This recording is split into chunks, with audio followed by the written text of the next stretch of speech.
Monday, May 6th, has issued a high risk of severe weather, and it is confirmed that it is causing damage. Again, it's this little area right here. If you are in this area north of Parkham,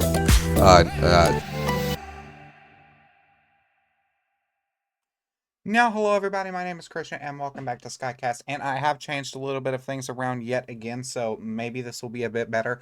But today we are discussing a few different things, including a very high risk of excessive rainfall across portions of the Ohio Valley, and a severe weather risk that could bring damaging tornadoes and severe wind gusts to portions of the lower Mississippi Valley. Let's go ahead and get right into it. Now, if we are looking at the models right now, this bad boy right here, currently sitting over here towards portions of the Los Angeles area, is what is causing this area of severe threat. And as we continue this model run, you can see that this area right here becomes more and more strengthened with the yellows and the reds popping up. And that is what is going to be the main driven threat for a enhanced risk of severe weather that has been highlighted across portions of Arkansas, Mississippi, Louisiana, and Tennessee, which we will get into here in a moment. This is a more positively tilt, and it is possible that we do see a bit of tornadic activity on top of all this. I do think that the main threat as this continues on towards the east, towards day 2, will be a damaging wind threat, but once again, a few strong tornadoes highlighted on top of that. The threat for damaging wind gusts and severe wind gusts do exist as this trough system moves through. Now, for tomorrow, the National Weather Service Storm Prediction Center has issued a day 2 enhanced risk of severe weather once again across the area I circled where we are expecting that positively tilted trough to move through. This is going to be including areas near Monroe, Greenville, Mississippi, Memphis, Tennessee, even areas near or west of Birmingham, Alabama, and northwest of Hattiesburg, Mississippi. This is a pretty upper level threat where we are highlighting the possibility of there to be strong tornadoes. That's what that hatched risk, or those little black lines, that is what we call a hatched risk of tornadoes, which means that the potential for EF2 plus tornadoes does exist, and those are relatively strong with winds exceeding 115 miles an hour. That tornado potential stretches all the way from portions of Apalachicola, Florida, up into portions of Bowling Green and Elizabethtown, Kentucky, and then even all the way as far west as areas of Texarkana and Tyler, Texas. So this is a pretty widespread threat. And not only is that going to be widespread for tornadoes, but also for that damaging wind threat, where we are highlighting the possibility in the red and the yellow zones for there to be wind gusts exceeding possibly even 70 to 75 miles an hour, which will blow around objects and things of that nature. On top of that, too, we do have a small hail threat once again for any supercells ahead of the line that can form. Overall, though, really don't see this becoming a big threat. Mainly just going to be that damaging wind and that large hail, not large hail, but that damaging wind and that strong tornado threat as we go through tomorrow. And then as we shift on, that trough continues moving east. Those storms continue on through. That's where the National Weather Service has highlighted a marginal risk on portions of Sunday across the Atlantic coast, anywhere from Tallahassee, Florida, Charlotte, North Carolina, into Salisbury, Delaware. So definitely a severe threat that needs to be kept an eye on. Let's go ahead and break it down time by time for what models are showing now. Let's get into what is actually expected to happen. Now, as we do start looking at the HRRR model, kind of breaking it down and showing what is expected to happen, you can see that we do have some isolated showers throughout the night and into the morning hours that do impact portions of the enhanced risk zone.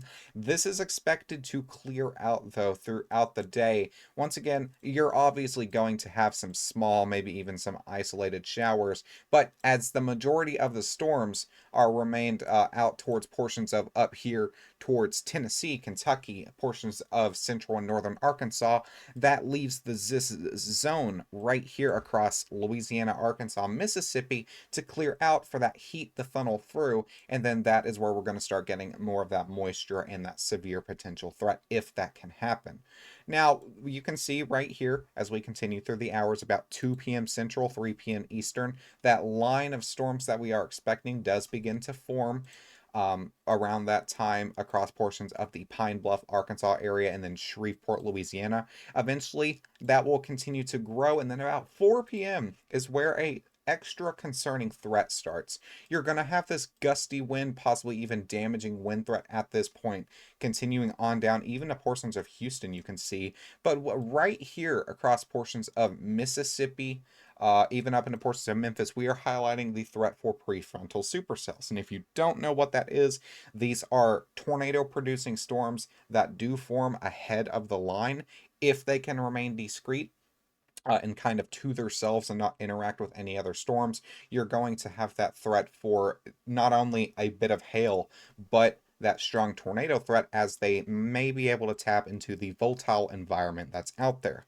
Now, this does not look like anything crazy right now. Keep in mind, this can obviously update with the next 24 hours is crucial most of the time for severe threats. And this can still uptrend, so definitely need to stay aware with your local National Weather Service office. But right now, it does not show that many prefrontal supercells, and overall, that can be a good thing for tornadic activity. If we get one or two of those, definitely as strong tornado as possible, and it only takes one storm for it to become a life-changing event. So as these continue on up to north in the portions of Tennessee, it does look like more of a supercell line at this point by the 6 Central 7 Eastern time mark. This is where this line of storms will become to get more and more strengthened, and this about this time as we move into Mississippi is where I do believe the greatest threat for there to be damaging winds are. This will continue on through the possibility for there to be an embedded supercell. You can see maybe even along this line here towards Baton Rouge, Lafayette, and then of course extending on the line. Any embedded supercell or the QLCS or the quasi-Leonard or convective system tornadoes. These storms right here, if you're not familiar, they can produce very quick tornadoes, very fast, and sometimes they're even very hard to warn. So definitely need to continue to monitor for that threat too. As we continue this around, about 12 a.m., things do begin to get a little less strengthened, and then as we continue through the overnight hours, that just continues to die and die off until we get into the day 2 threat, which will be day 3 tomorrow, the threat on Sunday, where this QLCS system will continue to move on to the east, and the threat for possibly a very brief isolated tornado and gusty to damaging winds will continue before this eventually moves off to the Atlantic. So a very, very active day overall. One thing that I do want to point out, though, if you were watching how these storms start, areas across Tennessee and Kentucky, if we kind of zoom in up there, you can see lots of rain starts funneling in about 4 a.m. tonight, and then it does not let up.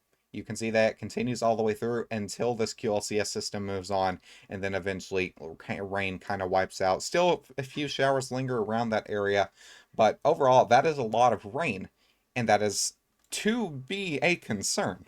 Now, as we are looking today, we do have isolated showers across Arkansas, Tennessee, but as we get into tomorrow, where we are highlighting that QLCS system, things get scary. Boom.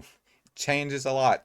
A very, very rare high risk of excessive rainfall has been issued across portions of Tennessee and portions of Kentucky. And no, it would not shock me to continue to see this get issued more north and east.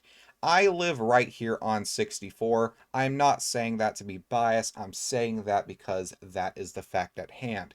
A very concerning flooding situation is about to unfold tomorrow. Areas of widespread rain between 4 to 6 inches is expected to fall. You can see there's those red areas. Once again, that 4-inch area extends, really hard to see on the recording, I do think, but anywhere from Forest City, Arkansas, all the way up here into portions of Franklin and Shelby County in Kentucky have the possibility to see those 4, even 5-inch areas. And this may shift east just depending on how models are going. This has been shifting more and more north, and for good reason, this high risk of excessive rainfall has been issued. Now, for good reason, the National Weather Service in Paducah an area surrounding has issued a flood watch, but this is no ordinary flood watch. This is a particularly dangerous situation, and it has been forever. I don't even know if I have seen a PDS flood watch in my time doing weather, and I've done this for about 2, 3 years now. Not a long time, but for this to be a PDS watch, this is something that we have not seen in a very hot minute. But lots of rain expected to fall once again, anywhere between 3 to 5. I will scroll through this so you can read this if you want to. I do want to highlight the preparedness actions though. You got to take precautions, remove debris from storm drains in clear flood prone locations, monitor later forecasts, and be prepared to take action. If you don't know what that means, be prepared to move to a higher elevation area, even if it's your roof, depending on how bad the flooding does get. You can see flood watches and flood warnings already issued across portions of a lot of these rivers and areas of that nature. So be prepared to take those actions. Power, it has a possibility of going out depending on if power poles do get knocked down. Have your generator ready and make sure to turn around. Don't drown. Now, thank you for tuning in and choosing Skycast as your go-to weather. I have changed a few things around for better viewing entertainment, and I really hope that you guys enjoyed this video more. Let me know what I can do better in the comments. Have a great day. Stay safe. You can follow me on X, link in the description for more up-to-date and accurate weather updates.